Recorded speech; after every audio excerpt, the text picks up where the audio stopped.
I've told this to a select few, and while creepiest, scariest is subjective, in the context of my life, it truly is the creepiest and scariest unsolved mystery. I was a freshman in high school in my hometown of La Crosse, Wisconsin. I was sleeping over at my friend Tom's house. We were watching a movie in his living room when he suddenly got a phone call. I watched as he listened to what was being said on the other line. I watched as emotion poured over his face as he threw the phone across the room.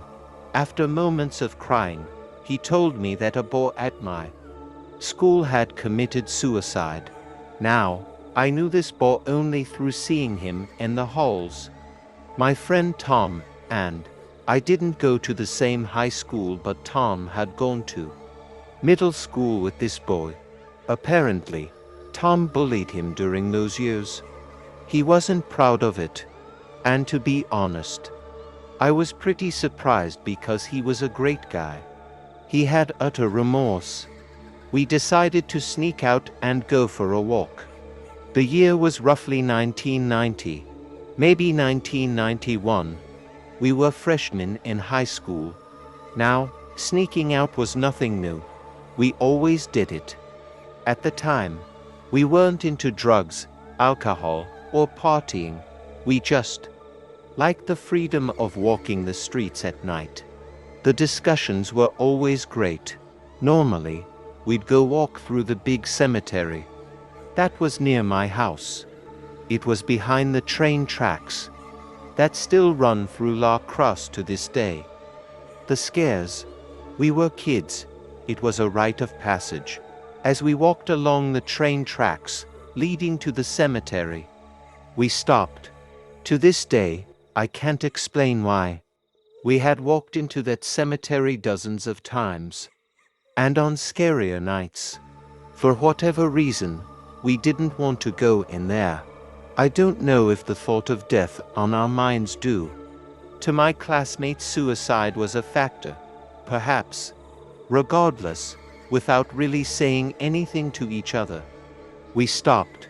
Regardless, now, in retrospect, without really saying I do have to say that throughout this walk, we stopped. Things seemed off. There wasn't a car in sight. This was suburbia. Even walking through the town's main street was odd because there just weren't any cars.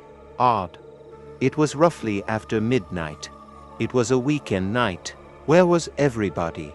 Perhaps just a strange coincidence. Lastly, there was something in the air. Both Tom and I felt it. We even brought it up. Lastly, there was something in the air. Both Tom and I felt it. We even brought it up. It feels weird tonight, the air, the lights. So we decided to walk down a dead-end street. At the end of the street was a ditch with a simple up, down, and up trail that led to the street that I lived on. Simple enough. Keep in mind, as I get into the horrifying part of this story, that we were in the suburbs. These weren't old, creepy houses with strange individuals. And the trees were small. It wasn't a brand new development, but it wasn't that old either. So as Tom and I are walking down this street, we're looking down to the road beneath our feet as we talk.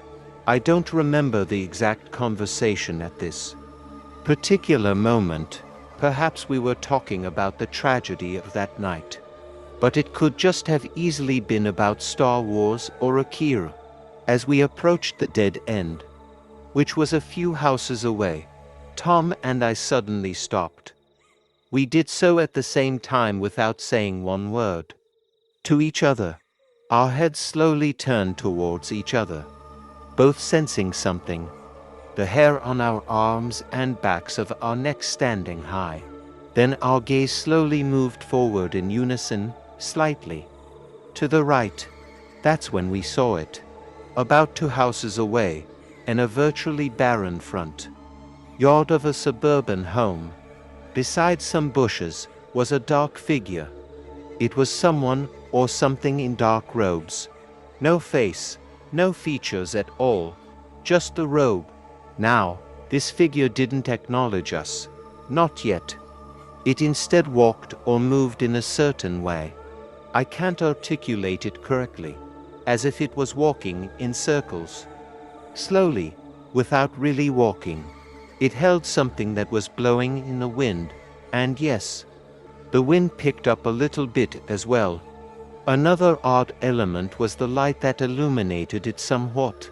There was a street light a few houses up, but it wasn't strong enough to illuminate this figure as it was. Tom and I were frozen. In fact, I'm almost frozen as I write. It's been a while since I have thought about this night. So there we stood, frozen in fear, staring at this dark figure moving, yet doing so without moving, and it was holding something, or perhaps what was blowing. In the wind was more of its robe, I'm not sure. We stared at this thing, for I don't know how long, until it stopped and suddenly looked up at us, as if finally alarmed by our presence. That was enough for us. We ran away as fast as we could. We cut through a side street that was to lead us to a parallel street towards my neighborhood. This street led to a slight hill. As we rounded the corner and started running up the hill in a panic, we stopped, because on top of that hill, we saw another dark figure with its arms raised. We turned down and ran away in the direction of Tom's house, which at this distance was at least 5 miles away. We ran. Time stood still. The next thing I remember, we're lying in the middle of a courtyard of some other neighborhood that we'd never been in, gasping for breath. We sat up and without saying a word, we walked in silence back to his house.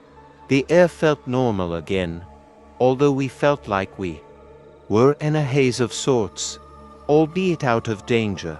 We fell asleep in his house. I woke up that morning and went home. A few days later, I rode my bike to the location.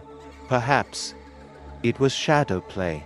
Perhaps there was a certain tree or bush, or maybe a for sale sign or something that made it look like there was something else there. Nothing. It was an open yard. Tom and I didn't speak of that night for a long time.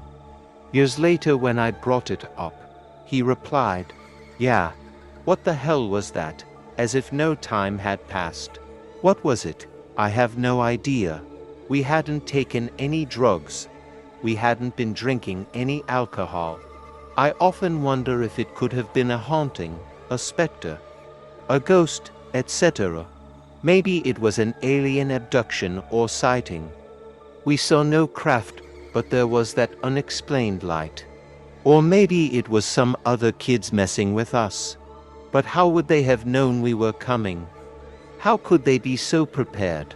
I just don't know. That was roughly 24 years ago, give or take. And yes, this is a true story. Sadly, my best friend Tom passed suddenly a few months ago. I thought of this night during his funeral. I thought of returning to that site. I thought of the odd coincidence of unexpected and surprising death, just like my classmate that night. Is there a connection? Were we seeing some future fate for one of us, which sadly fell upon my best friend Tom? Was this all some dual hallucination in my mind? No way. It haunts me at times.